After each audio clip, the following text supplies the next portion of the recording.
시작. 27페이지입니다. 제가 가지고 있는 성경 시작성경 27페이지 마태복음 16장 24절 시작. 이에 예수께서 제자들에게 이르시되 아무든지 나를 따라오려거든 자기를 부인하고 자기 십자가를 지고 나를 쫓을 것입니다. 누구든지 제 목숨을 구원하고자 하면 잃을 것이요 누구든지 나를 위하여 제 목숨을 잃으면 찾으리라. 아멘. 또 한 구절 요한복음 21장 15절에서 19절 읽겠습니다.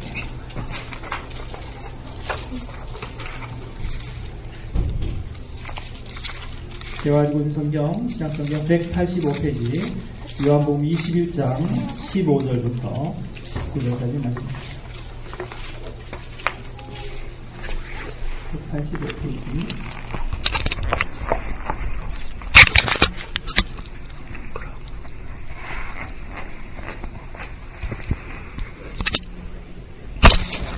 함께 읽겠습니다.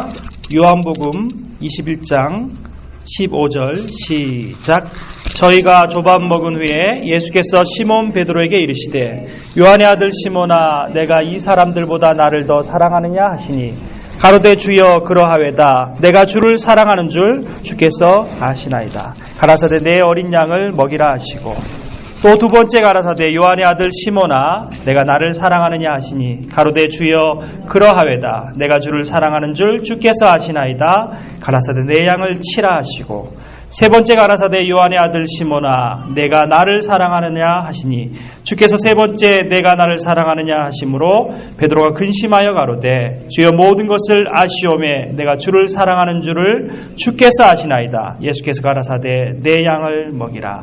내가 진실로 진실로 내게 이르노니 젊어서는 네가 스스로 띠띠고 원하는 곳으로 다녔거니와 늙어서는 내 팔을 벌리리니 남이 내게 띠띠우고 원치 않은 곳으로 데려가리라. 이 말씀을 하시면 베드로가 어떠한 죽음으로 하나님께 영광을 돌릴 것을 가리키심이러라. 이 말씀을 하시고 베드로에게 이르시되 나를 따르라 하시니. 아멘. 오늘은 십자가의 능력을 회복하는 교회. 과연 우리가 어떻게 하면 주님께서 우리에게 허락하신 십자가의 의미 그리고 부활의 영광을 알 수 있을까 하는 것을 베드로 사도의 삶을 통하여 함께 살펴보고자 합니다. 사도 바울은 십자가의 도가 멸망하는 자들에게는 미련한 것이로되 구원을 얻는 우리에게는 하나님의 능력이 됨이라 고백합니다. 여러분 그 십자가의 능력 가운데 살아가고 계십니까? 자, 우리 베드로의 삶을 한번 생각해 봅시다. 베드로는 다른 제자들하고 좀 다른 점이 많았습니다. 뭐 특징들을 얘기하면 어떨까요? 무식한 사람이었습니다. 그래서 베드로 전후서밖에 적지 못했어요. 누가와 같이 의사였으면 사도행전도 짓고 쓰고 사도 바울처럼 그 많은 서신서를 적지 못하는 그야말로 그 나라 말 아람어만 알고 그 당시 세계에 퍼져 있었던 그 헬라 말 하지 못하는 사람이었어요. 우리로 말하면 영어를 못하는 사람이었어요. 영어를 한마디도 못하고 그저 그냥 한국말만 하는. 거기다가 전부 다 뭐 의사라든지 뭐 세관원이라든지 그런 사회의 어떤 그 소셜 스테이투스를 가지고 있던 사람들이었는데 그야말로 갈릴리 바닷가의 거친 풍랑소에서 물고기 잡아 그냥 벌어먹고 살던 그런 사람이었습니다. 그랬더니 성격이 좀 한 성격 하는 사람이었죠. 그리고 결혼까지 한 사람이었어요. 성경에 보면은 그 베드로의 장모의 병을 예수님이 고쳐주셨다. 결혼해서 또 가정까지 있는. 그리고 예수님을 만났습니다. 예수님을 만난 이유는 어떻습니까? 이후에 뭐 우리가 살펴보겠습니다만 불같이 막 화를 내서 그 가지고 있던 칼로 대제사장의 종 말고의 귀를 잘라버렸어요. 예수님을 잡으러 온 그 무리들 속에서. 그 정도로 혈기방장한 사람이었지만 그 뒤에 정말 자기가 대제사장의 집들에서 너의 액센트를 보니까 네가 갈릴리 사람이구나. 그 갈릴리 사람, 그 예수님하고 같은 사투리, 아람어 중에서 그런 억양을 쓰는구나. 아니야. 여자종 앞에서 여자종이 그를 밀고 뭐 그 정도 힘밖에 없는데 그를 죽일 수도 없고 그를 어떻게 할 수도 없는데도 불구하고 대제사장 가야바의 뒤뜰에서 밤에 닭이 2번 울기 전 예수님을 3번이나 저주하며 모른다고 부인하는 그런 모습을 우리가 보게 됩니다. 좌충우돌입니다. 한마디로 어떻게 여기 저기 부딪히고 또 그 막 흥분도 잘하고 실수도 많고 그렇지만 왠지 정이 갑니다. 왠지 우리의 모습, 나의 모습을 보는 것 같습니다. 늘 넘어지고 쓰러지고 때로는 주님을 부인하고 주님을 믿지 않는 자처럼 살아가는 우리 인생하고 너무 닮았기 때문입니다. 특히 우리 한국 사람들하고 많이 닮은 것 같아요. 특히 이민자 얼마나 열정이 뜨겁습니까? 감정이 뜨겁습니까? 저도 한 2, 3일 동안 화도 났다가 여러분 다 아시죠? 그 김연아 선수 때문에 이거 아이는 절대 운동을 시키지 않는다. 저런 부정과 불이 얼마나 아이가 상처를 많이 받겠는가. 이제 스포츠는 끝이다. 뭐 이렇게 흥분했다가도 아니야. 이럴수록 우리 아이를 정말 세계를 뛰어넘는 그런 스포츠 스타로 만들어야지. 유나 화이팅. 동계올림픽의 꽃이 이 피겨스케이팅 아닙니까? 하계올림픽의 꽃은 무엇입니까? 마라톤. 마라톤도 얼마나 많은 사람이 42.195km를 출발합니까? 그러면 중간에 쓰러지고 때로는 어떤 사람들이 이 마라톤을 우리 인생에 비유하게 돼요. 그런데 그 마라톤 골인점에서 승리의 월경을 받은 사람 단 한 사람입니다. 그 수백 명의 사람들 중에 출전선수 중에. 그렇다면 2등부터 해서 그 수백 등까지는 다 잘못된 인생입니까? 그렇지 않다는 거예요. 2등도 할 수 있고 꼴등도 할 수 있고 우리 인생이 그렇다는 겁니다. 가다가 지쳐서 넘어질 수도 있고 다리에 쥐가 날 수도 있고 화장실로 그냥 갈 수도 있고 그래서 우리의 인생이 마라톤입니다. 1등을 위해서 달리는 것이 인생이라고 마라톤이 우리의 인생을 비하하고 있지는 않습니다. 그래서 예전에 한번 텔레비전에 한국 텔레비전 광고였는데요. 타이레놀인가 그 아스피린 선전이었어요. 당신이 머리 아픈 이유, 당신이 다른 사람보다 더 열정적이기 때문이다. 이거 맞다. 너무 광고 좋다. 제가 타이레놀이나 아스피린을 많이 먹거든요. 열정적으로 살아가는 사람 그만큼 두통도 많고 그렇게 남들보다 더 열정적으로 살기 때문에 그만큼 몸이 성하지 않다는 겁니다. 게으른 사람은 병도 안 걸린대요, 여러분. 내가 병 안 걸리고 건강하다 하면은 내가 왠지 좀 게으른 것이 아닌가 한번 생각해봐야 돼요. 그러나 이렇게 열정적으로 몸을 보살피지 않고 살아가다가는 때로는 우리가 패밀리 닥터 앞에서 왠지 깜짝 놀랄 그런 건강 진단을 받기도 합니다. 고혈압입니다. 당뇨입니다. 고지혈증입니다. 여러분, 주님을 열심으로 그렇게 섬기던 사람이었습니다. 베드로는. 그가 이렇게 열심으로 주를 섬겼기 때문에 이 엄청난 신앙 고백을 하지 않습니까? 마태복음 16장 16절에 주는 그리스도시요 살아계신 하나님의 아들이십니다. 이 고백이 없었으면 교회가 세워질 수 없어요. 여러분, 이 고백 위에 내가 교회를 세우리니 마태복음 16장 18절 예수님께서 그 고백 위에 그 신앙 고백자 위에 교회를 세우겠다고 말씀하셨어요. 이 엄청난 고백입니다. 그래서 로만 캐톨릭에서는 베드로를 1대 교황이라고 생각하는 거예요. 천국 열쇠를 받았다는 겁니다. 하여튼 엄청난 신앙 고백을 그의 삶의 철학, 열정적으로 헌신한다, 순수한 마음으로 주께 드린다 하는 그 열정 때문에 고백하고 만 거예요. 다른 제자들도 있었지만 그만큼 열정적으로 살아갔기 때문에 그런 고백을 하고 교회사의 길이 남을, 그리고 교회의 시초가 되는 그 엄청난 신앙 고백을 한 겁니다. 그런데 우리가 고린도전서 10장 12절 말씀처럼 선줄로 생각한 자는 넘어질까 염려하라. 바로 그 다음에 넘어집니다. 예수님의 십자가의 의미를 알지 못했던 거죠. 주님을 정말 자기의 온몸을 다하여 사랑하고 섬겼지만 그저 그가 바라던 것은 이스라엘 나라를 주님이 회복하고 그가 한자리 할 것을 바랬다는 것이죠. 근데 너무나 오늘날 살아가는 우리 그리스도인들하고 닮았어요. 우리도 주님의 십자가 그 의미를 생각하기 전에 교회 나오면 좀 복 좀 받고 잘 되고 자선만대 부강하고 경제적으로 물질적으로 풍부해지고 주님께서 나를 좀 복 좀 주셨으면 좋겠다. 내가 한 자리 했으면 좋겠다. 내 아이들이라도 좀 충세했으면 좋겠다. 베드로와 같은 마음이에요. 십자가의 의미를 알지 못하는 단계입니다. 신앙의 단계입니다. 십자가 없는 따름, 십자가 없는 섬김, 그것이 기복적인 것입니다. 복을 받기 위해 열정 이상 이하도 아닙니다. 그러나 우리 기독교는 십자가의 신앙이요 부활의 신앙입니다. 오늘까지 우리가 이 베드로와 같이 주님을 만나기 전 베드로와 같이 정말 부활하신 주님 만나고 그 십자가의 의미를 깨닫기 전 베드로와 같이 살아갔던 우리들이라면 오늘 이 말씀은 바로 우리를 향한 주님의 음성인 것입니다.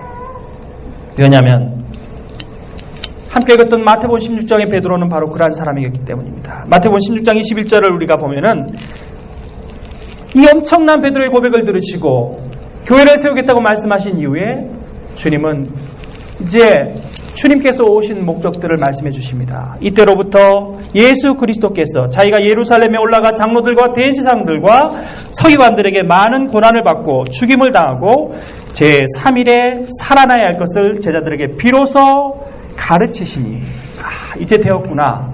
교회를 세우겠다. 이 정도 신앙 가지고 있으면 이제 됐구나. 십자가의 의미들을 말씀해 주시는 거예요. 근데 그걸 깨닫지 못하는 거예요.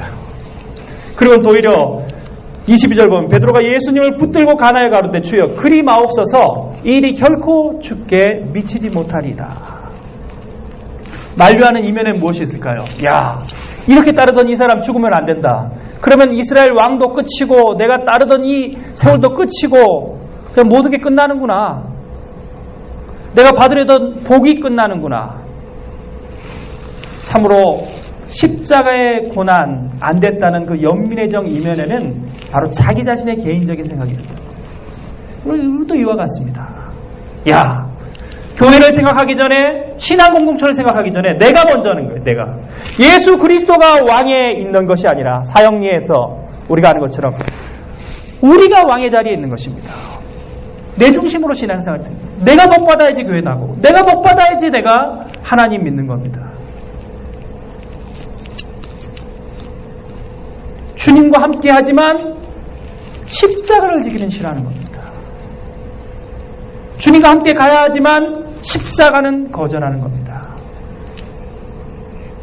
그때 예수님께서 뭐라고 말씀하십니까? 우리가 첫 번째 읽었던 본문 예수께서 제자들에게 이르시되 아무든지 나를 따라오려거든 자기를 부인하고 자기 십자가를 지고 나를 쫓을 것이니라. 누구든지 제 목숨을 구원코자 하면 잃을 것이요 누구든지 나를 위하여 제 목숨을 잃으면 살리라.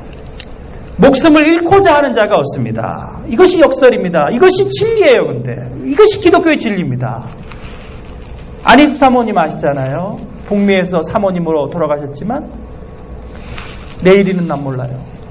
그 찬양을 지으신 분. 그분의 책 제목이 무엇입니까? 당신은 죽어요. 그런데 안 죽어요. 세상 사람들이 봐서 이게 뭐야 이거. 뭐를 말하는 거야. 당신은 죽어요. 그런데 안 죽어요.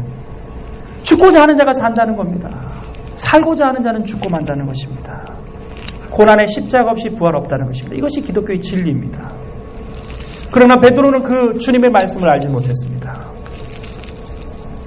그 다음 모습 어떻습니까? 베드로가 칼을 가지고 예수님을 잡으러 온 대제사장의 종 말고의 귀를 잘라버리잖아요. 아까 말씀드린 것처럼 그리고는 슬금슬금. 그래서 베드로의 별명이 멀찍이에요. 멀찍이 쫓아가는 거예요. 바로 쫓아가지 못합니다. 예수님을 안지 못합니다. 대신 십자가를 지지는 못합니다. 그러나 버리지도 못합니다. 멀찍이 따라가는 바로 오늘 사는 우리 그리스도인의 모습인 것이죠. 주님을 위해 헌신하지 못합니다. 그러나 교회를 떠나지도 못합니다. 그여 멀찍이 쫓아가는 거예요. 아이고 취할 것은 취하고 버릴 것은 버리고 내가 손해보면 안 되고 십자가는 질 수 없고 쫓아가는 겁니다.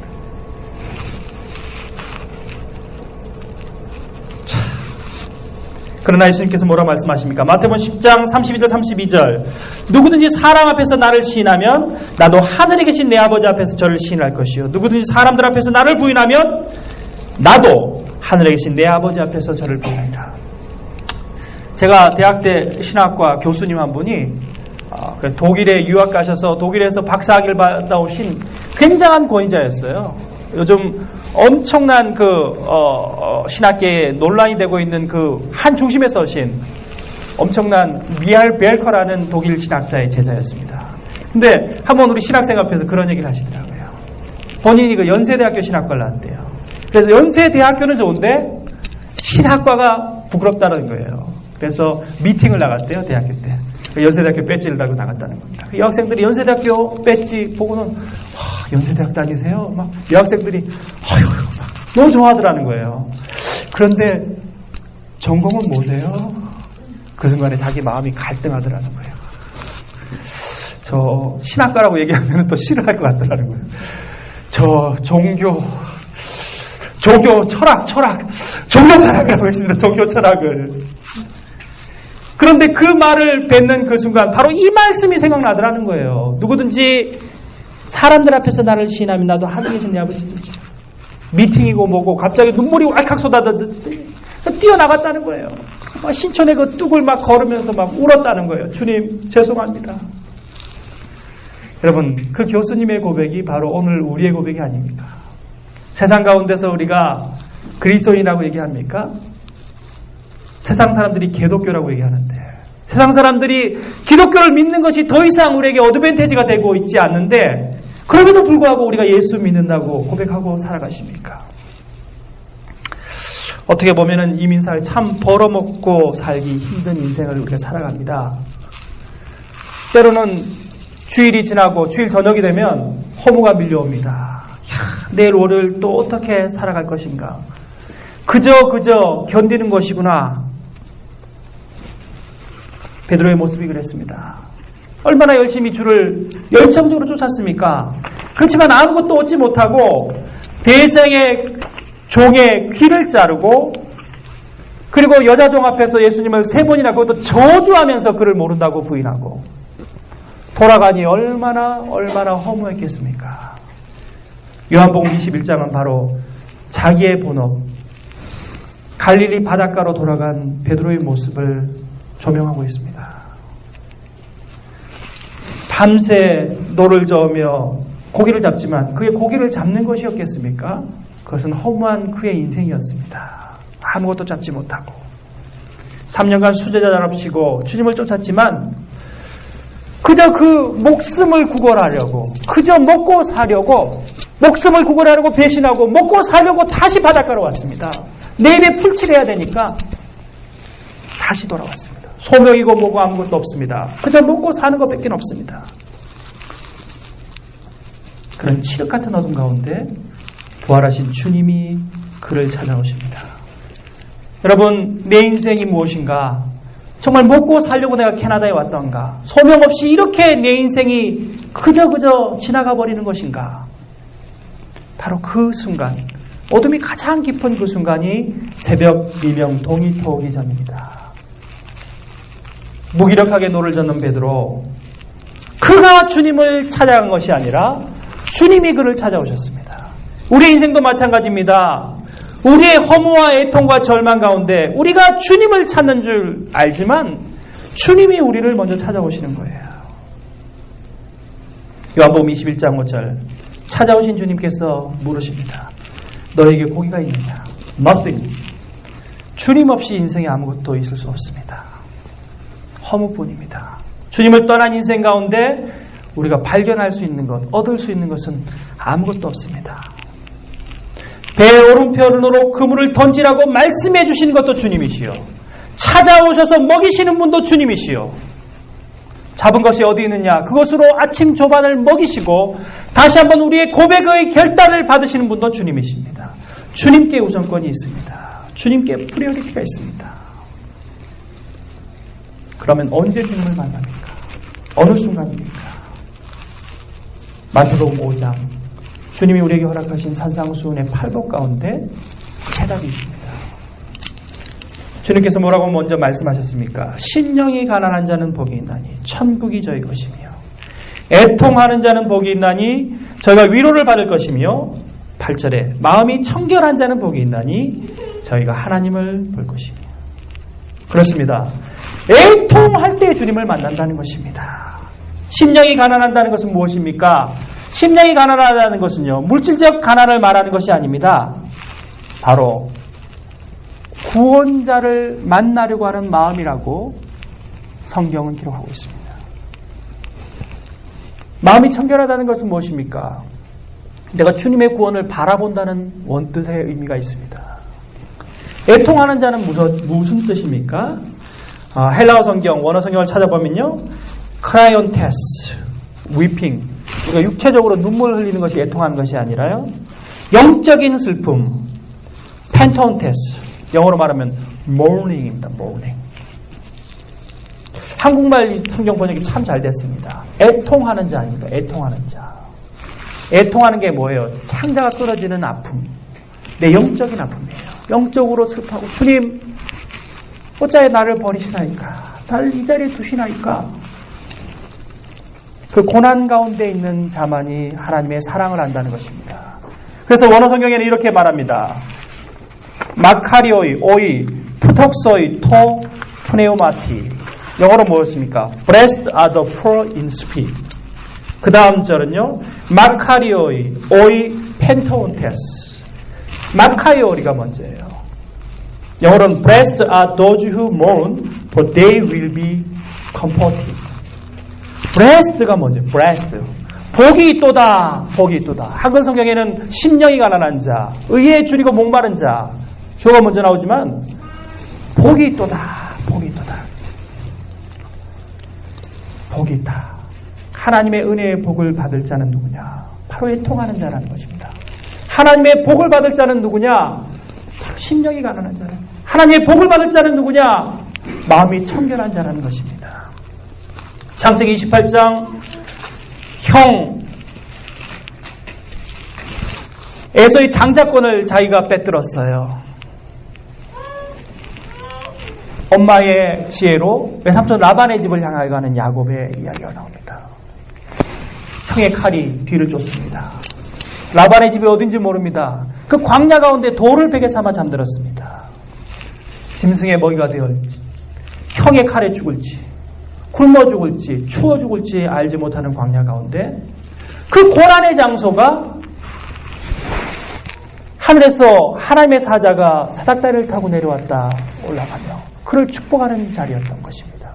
나는 고난인 줄 알았는데, 나는 광야인 줄 알았는데, 나는 이 캐나다에서 아무것도 얻는 것이 없는 줄 알았는데 바로 이 캐나다 광야의 땅이 주님을 만나는 장소였다는 겁니다. 축복의 장소. 주님이 내 인생에 복이 있도다. 내가 무엇인가를 가지고 얻고 되어야 복받는 것이 아니라 내 심령이 애통하기에, 내 심령이 주님 앞에 눈물을 흘리기에 주님을 만날 수 있었던 곳, 그러기에 이곳이, 이 광야가 바로 은혜의 장소라는 것입니다. 애통하는 자가 주님을 만날 수 있습니다.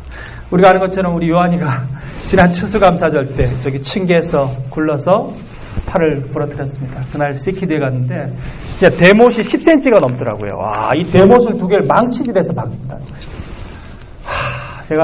제가 마음이 우덜덜덜 떨리더라고요. 이 새뼈 같은 손에 그 대못이 들어갈 수가 있을 건지, 대못을 박는 순간 뼈들이 산산조각 나진 않을 것인지 너무 불안하더라고요. 그래서 제가 자존심이 센 사람이라 페이스북에 읽기만 하지 글을 안 올립니다, 제가. 그런데 얼마나 내가 놀랬던지 페이스북에 글 올렸어요. 모두에게 좀 기도 좀 부탁합니다. 한 번만 살려주세요. 한 번만 기도해 주세요. 이 순간에 기도 좀 해주십시오. 야, 예수 그리스도의 십자가 고통이 그때 느껴지더라고요. 그 대못을 진짜 박아 놓더라고요, 망치로.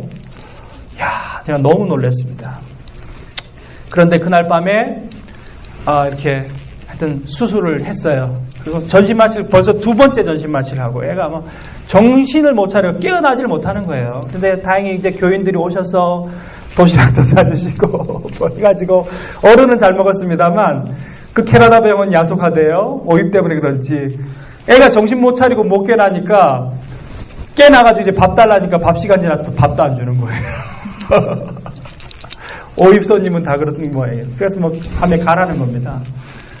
야, 참 가야죠. 뭐 어떡합니까? 집에 정신 못 차리는 애를 막 팔에 붕대를 칭칭 감은 애를 데리고 나왔습니다. 근데 가는 날이 장날이에요. 고난을 겹쳐서 온다더니 그 추운 겨울에 이 배터리가 아웃된 겁니다. 제가 보통 배터리 많이 아웃되면 목사님한테 전화를 드려요. 저번 공항에서도. 그래, 목사님 오셔가지고 배터리 점핑해 주고 가시고 그랬습니다. 근데 또 부탁하려니까 너무 미안한 거예요. 얼마 전에 부탁했는데.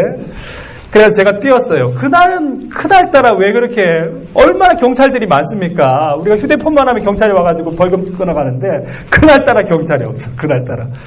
아무리 막 경찰을 찾아도 없어요. 경찰서 찾아갔습니다. 다운타운 경찰서에 찾아갔는데 제가 캐나다 와서 알게 된 것은요. 캐나다는 공휴일에 경찰서도 놀아요. 여러분 모르셨죠? 다운타운 경찰서 논다는 거예요. 대신에 다 놀지는 않고 그럼 옆에 경찰서는 문 열어요. 난 경찰이 논다는 것을 이해할 수 없었습니다. 한국에서. 그래서 다운타운 경찰서 놀길래 토론토 대학 경찰서를 갔어요.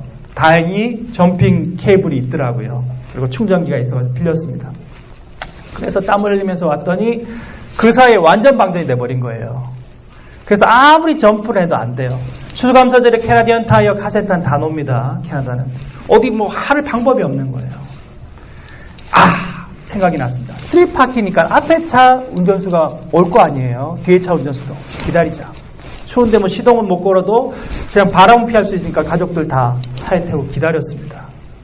앞에 차에 완전 우리가 아는 그 럭셔리 카예요. 백인 유러피안 캐나디안이 왔습니다. 아주 멋지고 잘생긴 남자가 둘이나 젊은 친구들이 왔는 거예요.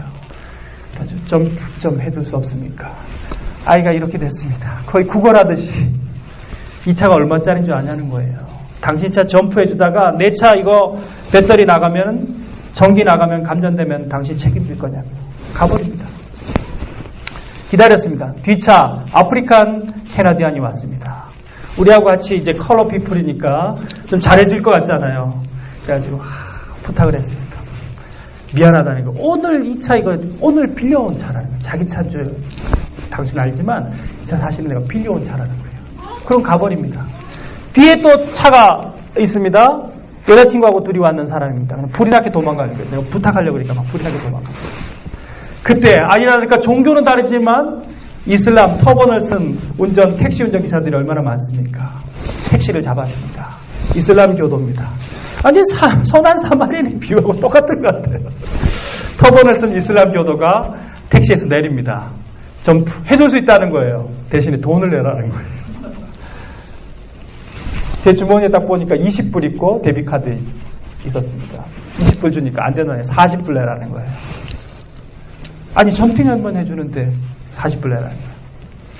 가더니 너 데비카드 있냐? 나 데비 기계 있다. 그래서 데비 기계를 가지고 화가 갑자기 나는 거예요. 하나님 이래도 되시는 겁니까? 우리 아이가 이렇게 못에 부러졌습니다. 내가 목사입니다. 기도하면 들어주셔야죠. 갑자기 에로 프레이어, 우리 아는 것처럼 화살 기도가 생각났습니다. 하나님께 간절히 기도. 하나님 도와주십시오. 이번엔 좀 도와주셔야 됩니다.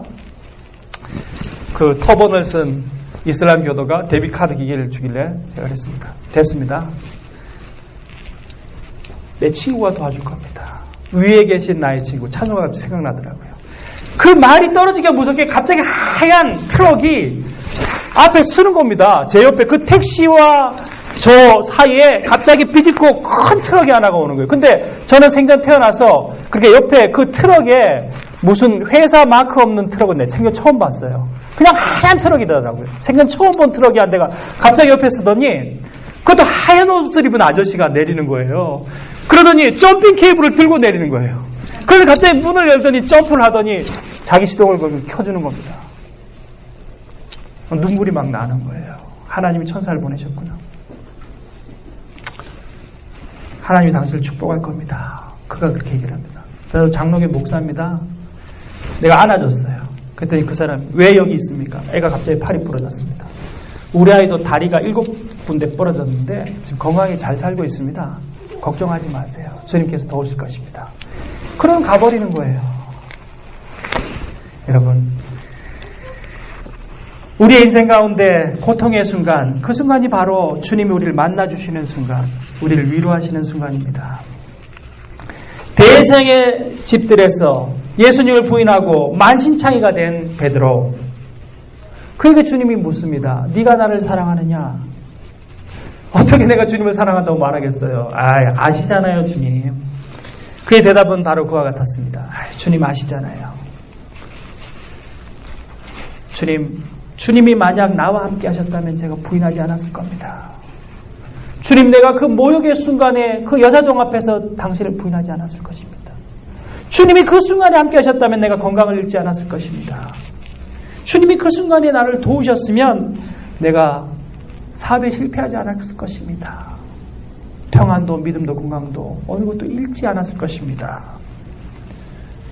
그러나 그 순간에 주님께서는 우리에게 다시 물으십니다. 네가 나를 사랑하느냐? 우리는 인생의 하프타임 가운데 서 있습니다. 우리의 이전 인생이 어땠든지 간에 우리는 이후의 인생을 살아가야 됩니다. 그 인생의 하프타임 가운데 서 있는 베드로에게 주님이 다시 물으십니다. 네가 나를 사랑하느냐? 여러분, 우리는 은혜의 빚진 자 아닙니까? 주님이 우리를 사랑하셨는데 주님 어떻게 내가 떠나겠습니까? 지난주 경주 마우나 리조트 강당이 무너져서 한국의 이 부산 외국어대학의 꽃다운 청년들이 10명이나 죽었습니다. 우리하고는 아무 상관없는 일입니까? 저는 그 뉴스를 보며 제가 대학생일 때 죽었던 제 친구들이 생각났습니다. 성경에는 사드락과 메삭과 아벳느고 성령께서 함께 하시며 불에 탄 그들을 살려주셨지만 제 친구들은 불에 타 죽고 말았습니다.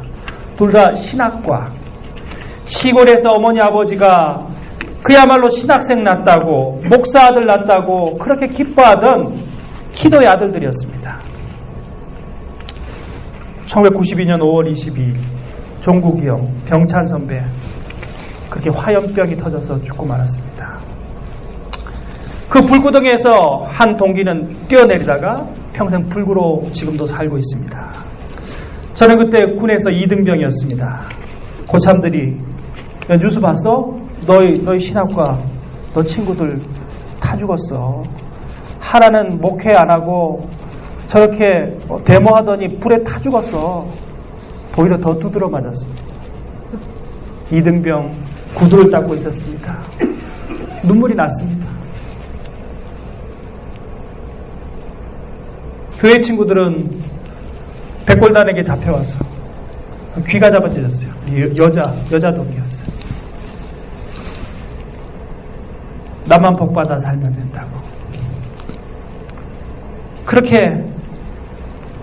그들의 죽음으로 민주화가 찾아왔지만 나는 그 민주화의 흐름 속에 호리호식하며 유학 와서 잘 살고 있습니다. 그러나 그 마음의 빛은 어떻게 합니까?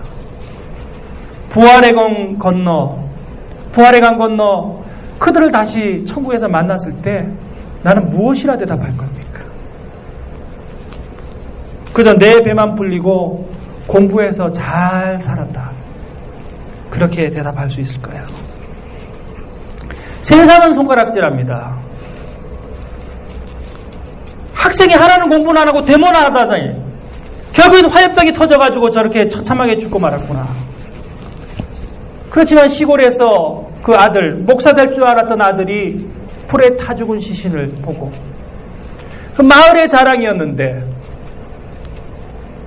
화염병이 터져 죽은 그 아들을 보고 울부짖던 그 부모의 눈을 바라본 사람은 그들을 손가락질할 수 없습니다. 배영규 목사님, 제가 MDB 공부할 때 THM 선배였습니다. 아프간에서 죽었습니다. 이 사람들 중에 누구를 죽이려고 나를 죽이시오. 나는 지병이 있고 나는 목사입니다. 배영규 목사님 먼저 죽였습니다. 사람들은 돌을 던집니다. 왜 여행 제한주역으로 갔느냐? 지난주 돌아가신 재진수 집사님, 제가 장로신학대학 94기 졸업여행 때 우리 졸업여행을 가이드하셨던 집사님이십니다. 부인 송규현 집사님, 큰딸 제라리, 둘째 제레미, 우리가 아는 가족들입니다. 테러범이 들어오는데 그를 안고 차 밖으로 나가서 진천교회 성도들을 구하고 죽었습니다. 사람들은 손가락질합니다. 왜 여행 제한 지역으로 갔느냐고. 그럼 우리 그리스도인은 손가락질해서는 안 됩니다. 왜 우리가 복음을 받아들이고 있습니까? 여행 제한 지역이고 가면 목배임 당하는 조선 땅에 와서 복음을 증거했던 선교사님 때문에 우리가 그 복음을 받아들였는데 우리가 왜 욕을 해야 됩니까? 세상이 욕하더라도 우리는 욕할 수가 없습니다. 빚진 자이기 때문에. 마음이 상한 자를 고치는 주님. 마음이 상한 자만이 주님의 십자가의 의미를 압니다. 마틴 루터는 이 십자가를 바라보며 우리가 세 가지를 알아야 된다고 말했습니다. 첫째, 내가 달려 죽을 십자가이다. 나의 죄를 깨달아야 한다. 두 번째, 내 대신 예수님께서 그 십자가에 달려 죽으셨구나. 예수 그리스도의 구원을 알아야 합니다. 마지막 세 번째, 주님 달려 죽은 이 십자가, 나도 주님 따라 이 십자가를 지고 주를 쫓으리라. 이 세 가지를 모르는 사람은 십자가의 의미를 모르는 자라고 루터는 말했습니다. 이제 내가 누구의 십자가를 지고 주를 쫓아야 합니까? 요한복음 21장 18절 주님께서 베드로에게 말씀하십니다. 내가 진실로 진실로 내게 이르노니 젊어서는 네가 스스로 띠뛰고 원하는 곳으로 다녔거니와 늙어서는 네 팔을 벌리리니 남이 네게 띠띠우고 원치 아니하는 곳으로 데려가리라. 이것이 십자가의 의미입니다. 우리가 젊어서는 우리 마음대로 다녔습니다. 그러나 십자가의 의미를 아는 자는 이 걸어가는 길이 고통의 길일지라도 주님이 나에게 띠띠워 주신 그 십자가, 고난의 십자가, 가정의 십자가, 이 광야의 십자가를 지고 주님을 쫓는 자들입니다. 이후 베드로가 어떻게 되었습니까? 오늘 19절 말씀, 이것은 베드로가 어떠한 죽음으로 하나님께 영광을 돌리려는지 말씀하심이라 말씀하고 계십니다. 우리가 알 것처럼 미치광이 네로 황제가 로마 시내에 불을 질렀어요. 콜로세움에서 그리스도인들 너희들 죽으면 다시 부활한다며 사자밥을 만들었습니다. 자기가 막 불을 지르고는요, 막 그 로마 시내를 뛰어다니면서 짐의 눈물은 보석이니라 비커로 내 눈물을 받으라. 미치광이가 정권을 잡았습니다. 사람들이 말합니다. 베드로 사도, 후일을 기약합시다. 이 미치광이 속에서 모두가 사자밥이 되고 다 죽어가는데, 화형을 당하는데 당신이라도 살아서 그리스도의 복음을 전해야 될 거 아닙니까? 로마를 빠져나옵니다. 로마의 근교, 밤이 어두웠습니다. 다시 그가 눈을 붙이려고 하는데 우리 영화로도 만들어진 그 유명한 쿼바디스 도미네, 갑자기 예수님이 나타나십니다. 환상인지 꿈인지 예수님이 아주 슬픈 눈빛을 하고 걸어가고 계십니다. 베드로가 묻습니다. 주여 어디로 가시나이까? 쿼바디스 도미네. 예수님이 말씀하십니다. 네가 버리고 가는 로마에 나는 다시 십자가에 못 박히러 간다. 주여 잘못했습니다. 내가 주와 함께 십자가에 못 박히러 다시 로마로 돌아가겠습니다. 내가 다시 저 십자가가 있는 곳, 저곳으로 다시 가겠습니다. 결국 베드로는 십자가에 못 박혀 죽는 십자가형을 당합니다. 그가 이렇게 말합니다. 예수님이 달려 돌아가신 십자가, 내가 어찌 바로 달려 죽겠습니까? 나를 십자가에 거꾸로 못 박아 주십시오. 결국 베드로는 십자가에 거꾸로 못 박여 죽습니다. 오늘 성경은 말씀하십니다. 내가 진실로 진실로 내게 이르노니 젊어서는 내가 스스로 띠뛰고 원하는 곳으로 다녔거니와 늙어서는 네가 네 팔을 벌리리니 남이 내게 띠띠우고 원치 아니하는 곳으로 데려가리라. 이 말씀을 하시면 베드로가 어떠한 죽음으로 하나님께 영광을 돌릴 것을 가리키심이로라. 전 한 번씩 주님께서 저에게 하시는 말씀을 듣습니다. 정말 세상이 모두가 이제 더 이상 신학하는 것을, 목회하는 것을, 그리고 예수 그리스도를 믿는다는 것을, 그리스도인이라는 것을 반기지 않은 시대를 우리가 살아가고 있습니다. 주님이 한 번씩 슬픈 눈빛으로 저에게 물으십니다. 너도 가려느냐? 너도 가려느냐? 우리는 쉽게 십자가의 고난 없이 그 부활의 영광에만 동참하려 합니다. 그러나 요한복음 21장 19절 하반절 가운데 베드로에게 물으셨던 주님 우리에게 물으십니다. 이 말씀을 하시고 베드로에게 이르시되 나를 따르라 하시니 주님께서는 오늘도 우리에게 말씀하십니다. 나를 따르라. 기도하겠습니다. 아무든지 나를 따라오려거든 자기를 부인하고 자기 십자가를 지고 나를 쫓을 것이니라. 누구든지 제 목숨을 구원코자 하면 잃을 것이요 누구든지 나를 위하여 제 목숨을 잃으면 찾으리라. 그렇습니다. 주님을 따르는 길은 영광의 길이 아니야 십자가의 길입니다. 그러나 주님, 저희는 주님을 따라가겠습니다. 죽기까지 따라가겠습니다. 고난의 길인 줄 알기에. 그러나 그곳에서 주님을 만났던 베델의 길, 주님이 함께 하시는 길이기에 애통하는 마음으로 주님 그 은혜에 복받기 위해 주님의 길을 따르기를 원합니다. 주여, 우리와 함께하여 주시옵소서. 예수 그리스도의 이름으로 기도 올리옵나이다. 아멘. 우리 주신 말씀을 생각하시면서 찬송가 519장을 하나님께 올려드리겠습니다.